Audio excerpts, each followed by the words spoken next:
Donc, je disais que le pays est confronté à plusieurs problèmes parce que nous parlons ces derniers temps, d'ailleurs, depuis plusieurs années d'ailleurs, des changements politiques, de l'alternance, du départ du président qui, en tout cas, qui conditionne tous les autres changements. Mais très rarement on fait allusion aux difficultés sociales qui vivent nos populations, santé publique, formation, donc l'école, la sécurité, et puis l'état des droits, donc les libertés, la justice, etc. Généralement, mais là, il n'est pas vraiment la question, mais seulement nous sommes à une période des vacances et bientôt ce sera la rentrée scolaire. Nous avons en RDC des enfants, une grande jeunesse, avec beaucoup d'écoles, peut-être pas très bien organisées, mais écoles quand même. Et nous avons toujours déploré le fait que ce sont les parents qui s'occupent entièrement de la formation des enfants, donc du paiement de la formation des enfants. Donc le coût revient uniquement aux parents, alors que ce sont des enfants de l'État. Et l'État a le devoir de formation pour ces enfants-là. Donc l'État ne finance rien. Et nous avons beaucoup déploré l'attitude de l'Église catholique qui a effectivement encouragé cette situation en voulant que les parents seuls soient les seuls à s'occuper de la rémunération des enseignants et puis des autres charges. Donc ça fait qu'on a délaissé au fait aux populations. On veut que les gens se forment et puis profiter de leur formation, mais on ne fait rien pour qu'ils se forment effectivement. Et là, en ce moment, il y a un grand nombre d'enfants qui ne vont pas rentrer à l'école puisque les Minerval, avec tout ce qui est demandé. D'ailleurs, je crois il y a des écoles, c'est devenu même général. Hein. Vous entrez dans une école, vous passez dans la même école, vous passez à l'année suivante, vous avez réussi pour passer à la classe suivante, mais il faut une réinscription à l'intérieur des écoles. Ils appellent ça comment? La confirmation. Il faut confirmer que vous serez dans l'école l'année prochaine. Et cette confirmation, vous devez la payer. J'ai été interrogé par plusieurs personnes qui vivent mal ces situations, puisque finalement, il y a beaucoup d'enfants qui ne vont pas rentrer à l'école. Qu'est-ce que vous dites de ça? Parce que c'est une réponse aussi qui doit venir des partis politiques. Moi, je pense que nous devons cesser de tromper la population. La crise actuelle, nous, les hommes politiques, nous sommes responsables de ça. C'est comme ça, je trouve de manière à la hâte. Cessons de tromper et de continuer à tromper la population. Nous sommes responsables de cette crise-là, parce que nous ne prenons pas nos responsabilités. On ne se défend pas, on ne sait pas défendre nos droits. Nos droits doivent être défendus par nous-mêmes. Ce n'est pas un Mundele qui viendra défendre notre droit. Lorsqu'on a lancé l'appel de mettre fin à toutes ces injustices-là, sociales, juridiques et tout ça, mais si ça ne change pas, c'est comme ça, moi je dis toujours, changer de chef d'État, c'est bon, mais notre mentalité aussi doit être changée. Comment l'Église catholique, une église si 80% sont en RDC sont presque des chrétiens, devait se permettre de prendre, de décider et d'instaurer ce système-là qui est en train d'affaiblir intellectuellement la jeunesse en RDC. Et si ça ne change pas, cette situation-là va perdurer. Parce que les gens ne sont pas payés. La crise est profonde. Donc, nous devons changer d'abord les acteurs politiques qui sont aux affaires ça va changer, en ce moment-là, vous verrez que tout peut changer. Sinon, ce que nous sommes en train de plaider aujourd'hui, on le plaidera toujours demain. Moi, je pense que nous devons nous battre pour que cette situation-là puisse changer. Parce que le peuple est vraiment appauvri. Moi aussi, je suis confronté à cette situation-là. Mais les gens qui dirigent les affaires, les enfants sont en Europe, sont ailleurs.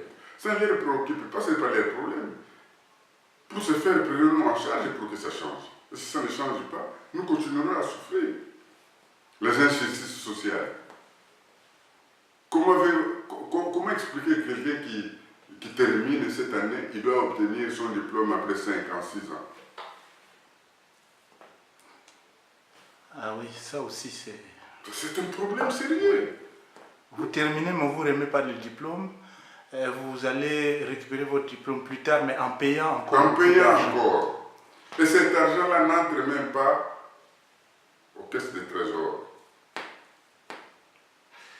C'est ça le malheur. Moi, je pense que prenons nos responsabilités de suivre les instructions de l'Ongia Congo quand l'appel sera encore lancé et que tout le monde puisse se mobiliser, de dire on en a assez, nous devons mettre fin à ça. Parce qu'aujourd'hui, il est le seul politicien qui dit tout haut ce qu'il pense, au contraire des gens qui négocient la nuit.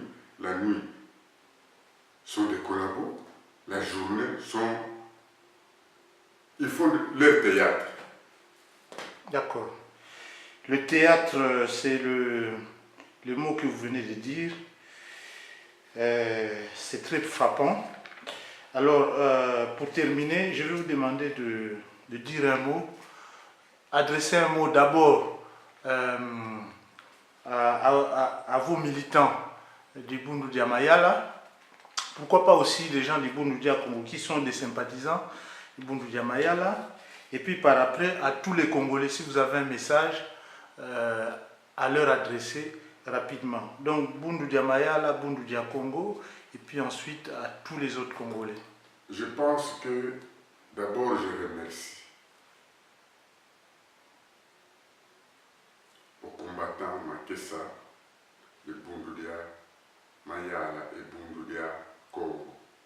Bundu Dia Mayala, cela veut dire tout simplement, c'est un parti politique. Bundu Dia Congo, c'est une église.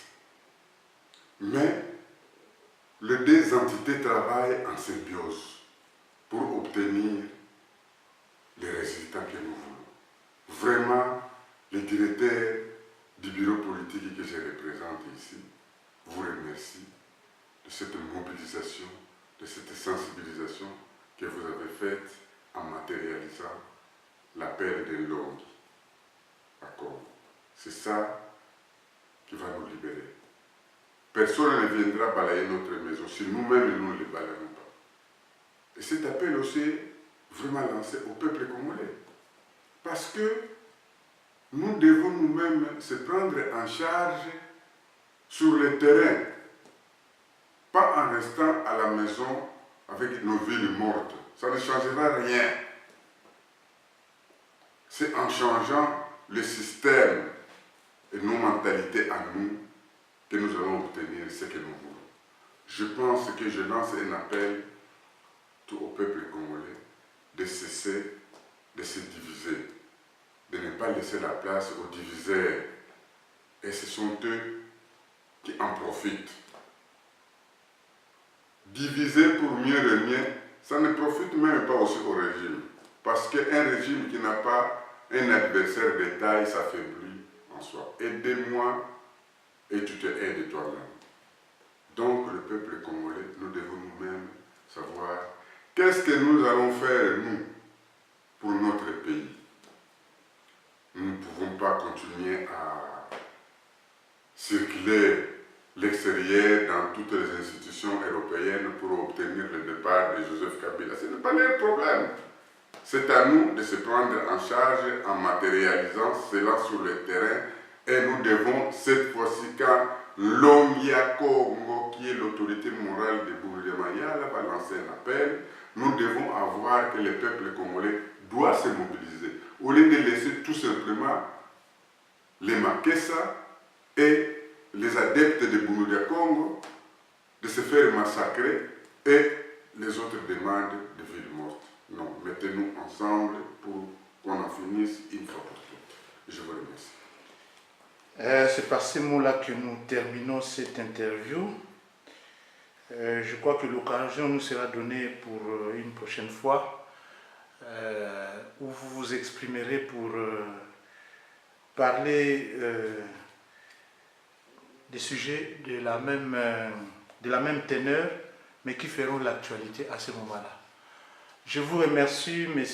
Sita Nsonizeno, et de nous avoir donné l'occasion de vous faire parler un peu. Et les Congolais seront ravis d'écouter ce que vous avez cherché à leur communiquer. Merci beaucoup. Merci à vous aussi.